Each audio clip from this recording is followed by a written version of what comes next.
Hi, this is Tammy and welcome to my channel. In today's video we are going to make some vanilla extract. This is showing my vanilla extract, the one on the left, that I have had going for at least 5 years now.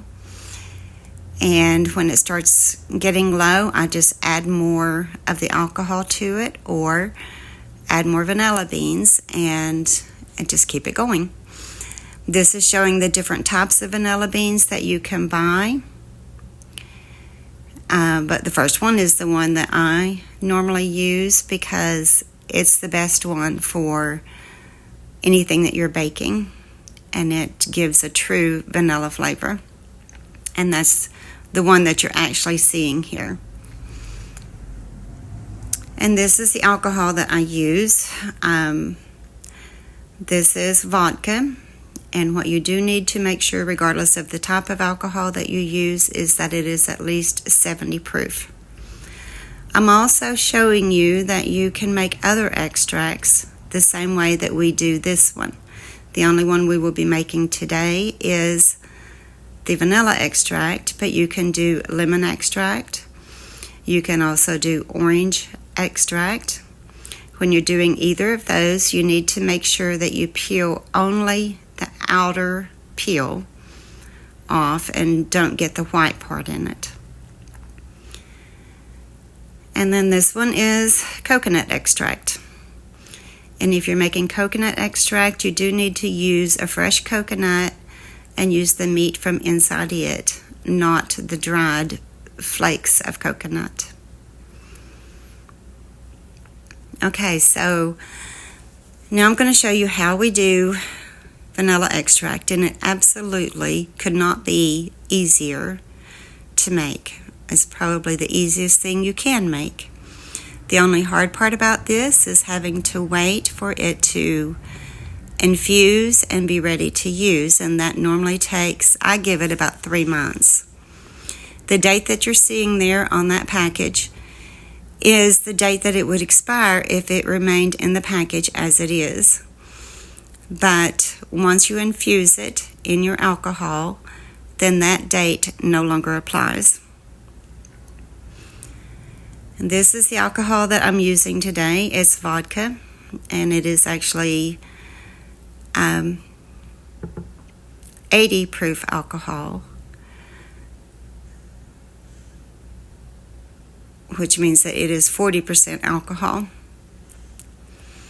I know that's a little bit confusing, but just read your bottle and it'll show you which one it is. And these are the bottles that I'm going to be using to infuse the vanilla beans in. I got these off of Amazon. My package was, it had 8 in it, and it has some extra little covers for the top. And you can actually take those off and wash them. But there's no need to take them off while you're using them if the only thing that's on there is what is in the jar. So when you get them in the mail, you do need to wash them and thoroughly dry them, but there's no need to sterilize them because the alcohol does that itself. In the package was 2 of these little collapsible funnels. And that's what we'll be using today to fill it up with. So if you have a funnel that will fit down into your jar, that's very helpful to have. This was also in the package. It's like if you were making an infused oil, you would use it there. And some little labels came with it for you to write on there what it is, and a little pen to write on it that writes white.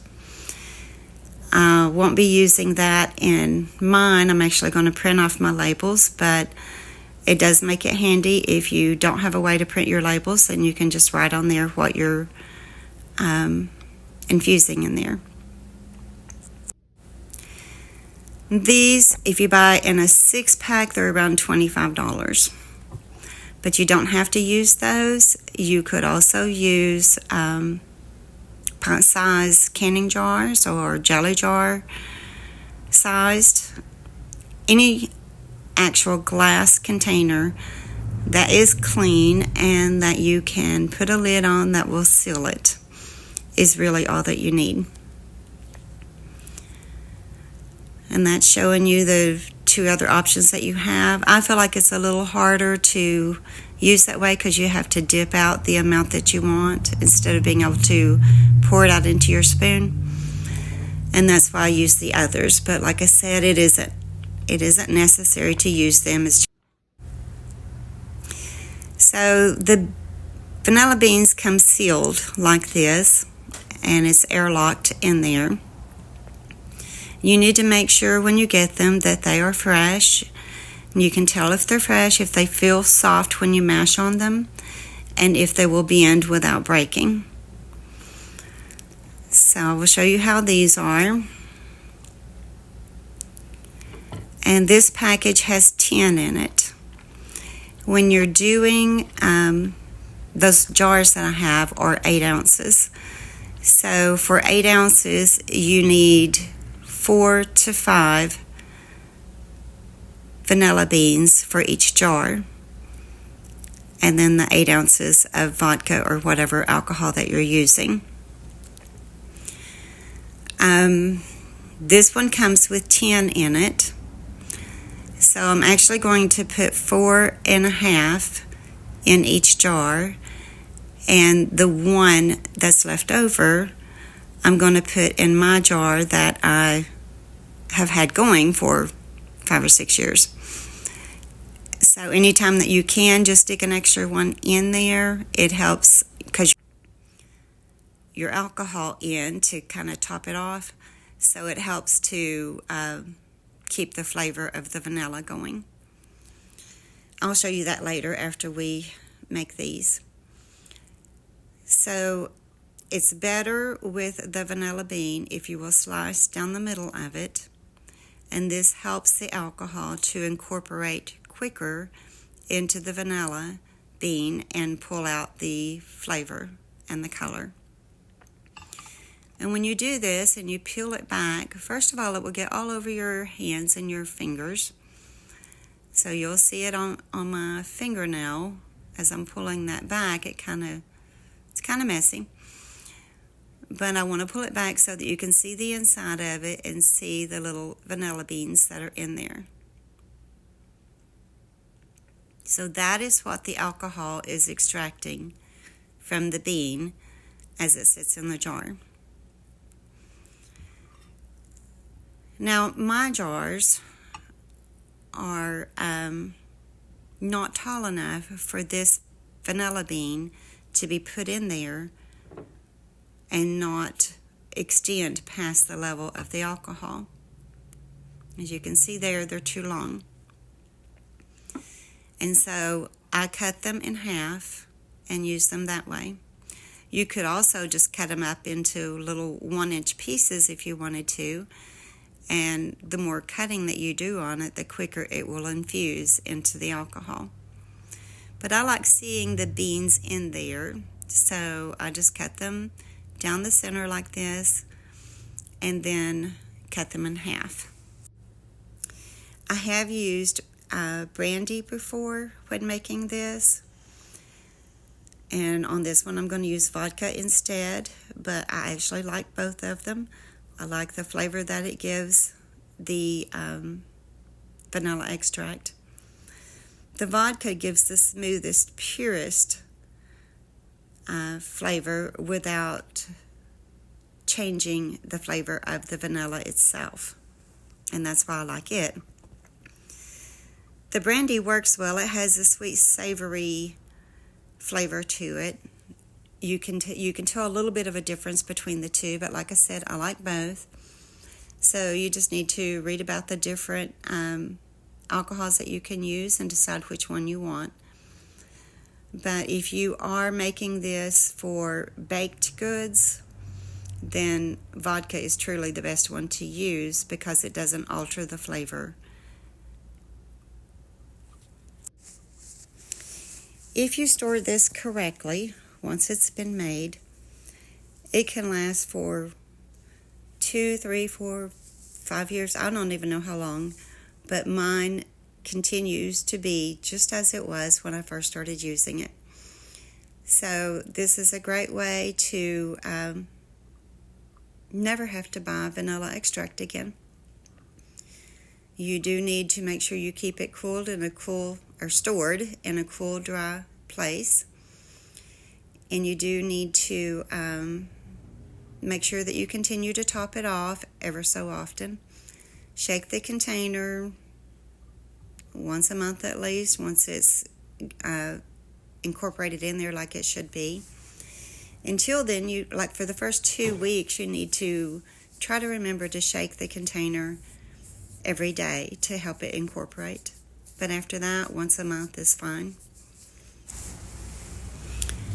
Okay, so now that I have them all split and cut in half, I'm just going to divide them and take out 2 halves for my jar, and then divide the rest of them equally to put in these 2 jars. So just open your jars and drop them down in the jar. And if you've got them cut in half, then they'll be down there plenty far enough for the alcohol to cover them. That's the main thing you need to make sure you do as you're making these, is that you have your vanilla beans completely covered.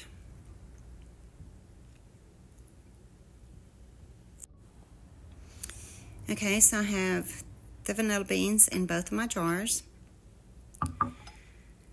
And now these 2 that are left over, I'm just putting to the side for now.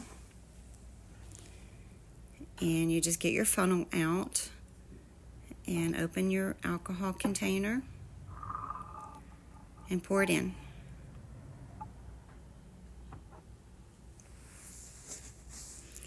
So when you're pouring it in, it needs to be almost to the top. For this container, I'm putting it up to the point where the jar starts to get narrow at the lip of it. And I stop there.